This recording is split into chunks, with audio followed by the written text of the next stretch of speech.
Arsenal 0, Newcastle United 2. A big win for Newcastle United, and credit to them. Don't want to take away from their performance in this video, but obviously I'll be focusing on the Arsenal side of it. The concerns raised once again from that performance, and it really was a tale of one side with attacking prowess, one side with two genuine world-class attacking players, and one side that, particularly in the absence of Bukayo Saka, is massively lacking. And truthfully, there in the stadium, the atmosphere towards the end was really, really flat. It just felt like no matter what we did last night, the ball was not going to end up in the back of the net. And the problem is that it's not the first time this season, last season, or the season before that it has felt like that. This is a problem which keeps reoccurring. And that is why we have to act now. We have to act in January and address this, because that was just a taster. That was a taster of what is to come in knockout competitions this season, ones which we have to go far in, and really one of which we have to win. We've seen once again that we will fall short against teams that have better attacking players than we do, no matter how much we outperform or outplay them during the game. And look, I don't think we massively outplayed Newcastle anyway. But look, let's get into it. If you are new to the channel, please do subscribe. Smash a like on the video if you could as well. It does massively help me out. It takes you 2 seconds. It's completely free. You know, it's free. But look, I want to start here. I actually want to start here because I think this is the point. On the right-hand side there, Arsenal versus Liverpool, the 7th of January, 2024. FA Cup third round. Arsenal created 5 big chances, didn't score any of them. Liverpool had 3 shots on target, scored 2 of them. They went through, we went out. That should have been a massive, massive red flag. That should have been something that we acted upon. 365 days later, the 7th of January 2025, Arsenal at home to Newcastle United in a cup competition, created 6 big chances, didn't score any of them, conceded the 2 big chances that Newcastle United had, lose the game 2-0. Now, we're not out of the competition yet, but there is a long, long, long way to go, and we would have to do something that no one has done before in the Carabao Cup, which is to overturn a 2-goal deficit away from home in the second leg. That's the predicament that we have left ourselves in. And, like, it is just a massive problem. You know, yesterday, the performance was actually good in large parts. Better than I thought it was going to be. You know, if we bring up this, for example, off the back of the second half against Brighton, talk about illness and injuries and all of the rest of it, Newcastle lining up very strong. I thought it was going to be a really, really difficult game. And in the first half, you know, it was a good game. That was what it actually was in the first half. You know, the swinging momentum, as you can see here, it was enjoyable. Newcastle actually went at us. Finally, a team came to the Emirates and went for it. And it gave us opportunities. But we didn't take those opportunities. And that is the massive problem. And then you give away such a cheap goal to let them go 1-0 up. And at that point, obviously, the game gets a lot harder. And, you know, in terms of where it went wrong, I mean, I think we all know where it went wrong. This opportunity in the first half. And it wasn't just this one. In the first half, Jurrien Timber had a free header, has to do better from that. Or if he's not going to do better, leave it for Gabriel behind him. So that could have put us 1-0 up. This could have put us 2-0 up. You know, the play, the build-up for this was fantastic. That's what we want to see more of. So rarely these days do we actually get the opportunity to run into space like that. You know, Newcastle were pressing us high. And Martinelli goes through, and it's not a bad attempt, right? I'm not going to sit here and pretend that Martinelli's blazed it over or anything like that. But he's not scored. And that's the difference. And for me, and Anthony Gordon scores that. Right? And that's the key difference. And then, of course, we go 1-0 down. Was it a push in Erdogan's back? I'll be honest, I was in the North Bank, so I was sat directly above their opening goal at that end. I didn't see a foul in the build. Watching it live in real time with a perfect view of it, I didn't go, there was a foul involved, right? So I don't think it was a foul. And then, of course, in the second half, you know, this miss for me is criminal. You talk about the ball falling your way, the luck that you need. The cross takes a wicked deflection, the sort of deflection that we've not been getting recently in terms of falling our way. It's perfectly on Kai Havertz's head, and he gets it so wrong. You know, he doesn't make contact with his head. It comes off his shoulder.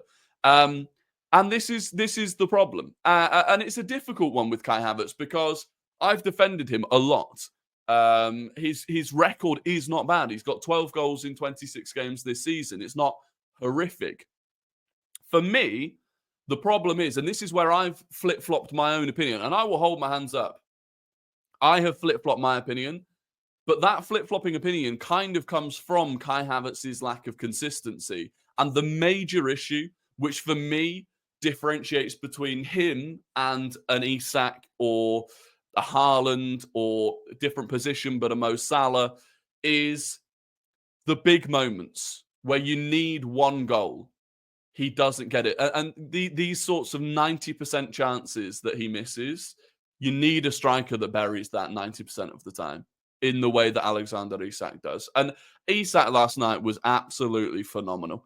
Gabriel and Saliba look scared of him, which is something that we're just not used to seeing. Truthfully, we're not used to seeing teams scared of a striker. They've dealt with Haaland. They've dealt with, Chris Wood's a different example, but they've dealt with these strikers. But for Isak, he was dropping in deep. He was picking up the ball. 25 touches. I think Haaland normally gets about 7 against us. His finish for the first goal was excellent. Even the shot he got away, which led to the rebound for the second goal, was really good as well. Pass accuracy was great. He was just fantastic. And we don't have that. And we need that. And we know we need that. And that is the problem. Now, for me, this frustrates the life out of me. This was 218 days ago. After we got, well, it was at the start of the summer, but obviously off the back of the season that we'd had. After Arsenal's elimination against Bayern Munich in the Champions League quarterfinals, the feeling among the hierarchy was that the team lacked a certain X factor in attack, something special to unlock defenses on the biggest occasions. What have we done to address that? Raheem Sterling on loan. Marino and Calafiori weren't brought in to do that. And the only attacking signing we made was Raheem Sterling on loan. Sat on the bench all night last night, didn't come on. Saw Kai Havertz at right wing while Sterling was sat on the bench. But you might go, he wasn't fit. Don't put him on the bench then. Put Cabia on the bench. Bring him on. See if he can do something. So that frustrates the life out of me. But Mikel Arteta knows that it's the problem. And this is the other thing that frustrates the life out of me. People think this is an Arteta problem. Arteta coached a win yesterday. We go back to the stats. This 3.09 expected goals. All right, people go, a lot of it came from set pieces. You've got to win the set pieces. We know we're strong on them. Arteta coached a win, at least a draw. He didn't coach a 2-0 loss. And so people blame him. And then people go, well, he should have signed a striker. It's not down to him. And we know that. He said on Isak last night, he was involved in both goals. Unfortunately, the 2 times he had the ball in the box, and that's what you have when you have a real quality up front. They can make the difference. They're very clinical. 2 or 3 times, he spoke about real quality. Time and time again in press conferences, he's spoken about our efficiency in the box. He knows it's a problem. The club now need to back him to solve that problem. And the issue is we've not done that. And this is another example. January 2022, when we were the closest we ever got to signing Isak, when he was at Sociedad. It came out afterwards. The striker's release clause was deemed to be over the true market value and therefore not triggered. That was why Arsenal didn't get him in January 2022. Bear in mind, that meant that we continued for the rest of that season trying to get Champions League football with Lacazette and Nketiah because we didn't get Isak. Now, are you telling me that Mikel Arteta was the one that sat there in the boardroom, right? Of all of the people in there, Mikel Arteta was the one that went, no, lads, no. I don't think Isak's release clause is his true market value. I don't want him. I'll stick with Lacazette, thank you. If you think that is Mikel Arteta, I don't know what to tell you. But it is the problem.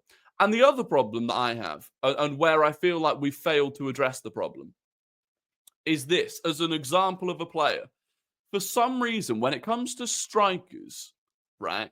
When it comes to strikers, we seem to be waiting for a moment that may never actually happen. We seem to be waiting for the perfect moment where the stars align and the perfect player for the perfect price at the perfect age just happens to be there on a plate and we can go and do it. And I don't think that will ever happen. Isak at the time in 2022, of course, he went on to Newcastle that summer, But Isak at the time, he was only coming off the back of a 6-goal season for Real Sociedad. And his release clause was very big, so he wasn't perfect, so we didn't do it. We've looked at Ivan Toney, not perfect because he's got attitude problems. Even though, and I buy into a lot of these things as well, which I'm actually questioning these days. But the Ivan Toney, well, he's got attitude issues. Well, Thomas Frank didn't seem to mind it, and he's a good coach. Gyökeres we're looking at the moment. Well, is it a bit too expensive for a guy who's not proved himself? Vlahovic didn't happen. Sesko didn't happen. All of these strikers that haven't happened because we're waiting for the perfect one. But then I look at a Ramsdale. When we got Ramsdale, we wanted Raya, right? But we couldn't get Raya, so we didn't wait. We didn't go, well, we'll just stick with Leno then until we can get Raya. We went and got Ramsdale, and he elevated us, not to the actual level that we wanted to get to in terms of goalkeeper, but he elevated us. And then as soon as we could get Raya, we were quite brutal in terms of moving Ramsdale. Why not do that again? Why not do that again? Why not buy Ivan Toney, who would have raised our level to an extent, and then get rid of him after a year if suddenly you can go and get the Isak that you want? Why is Osimhen currently at Galatasaray? That's a deal that we could have done. It might not be perfect. But it will improve us for a period of time until the perfect one or someone closer to perfect comes along. We've not spent much money. And I just feel like right now, the lineup last night as an example, I mean, I actually think it is genuinely impressive that of a front three of an out-of-form Trossard, an out-of-form Havertz, an out-of-form Martinelli, and an out-of-form Martin Ødegaard, we managed to create over 3xG. I mean, Ødegaard at the moment really looks poor. I don't know what the solution to that is, to be honest. With Waneri out injured, there's no one in the squad that can replicate Ødegaard even close. Trossard. How many times do we have to see Trossard start a game? But again, the options aren't there. So fundamentally, you're looking at Man City. It's come out from David Ornstein this evening. They're going and getting Marmoush, and they're going and getting a centre-back. They're dropping 80 million in January on 2 players that they needed, and they're addressing the problem straight away. What are we waiting for? I'm hearing again today, Nico Williams, well, Arsenal do appreciate him, but 300 grand a week, they're not sure if that's good value. We've known that he wants 300 grand a week for over a year.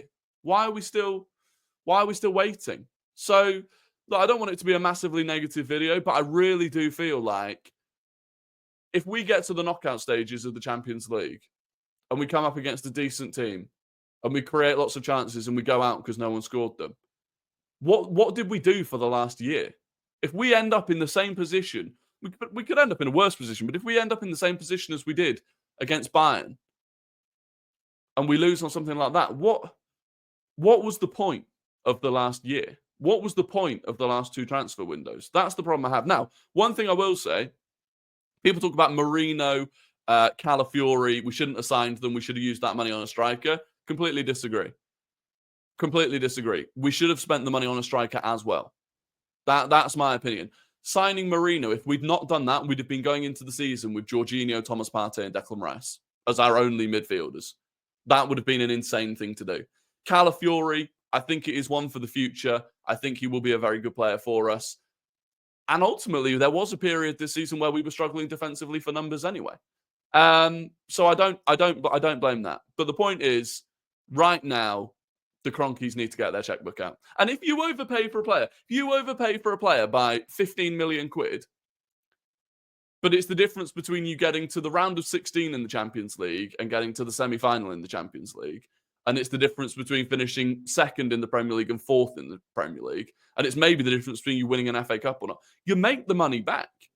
You'll make that money back in the next 6 months from prize money. So, look, it's frustrating. It's unbelievably frustrating watching a player like Isak at the Emirates put in a performance that I've not seen from a striker at the Emirates really since prime Aubameyang.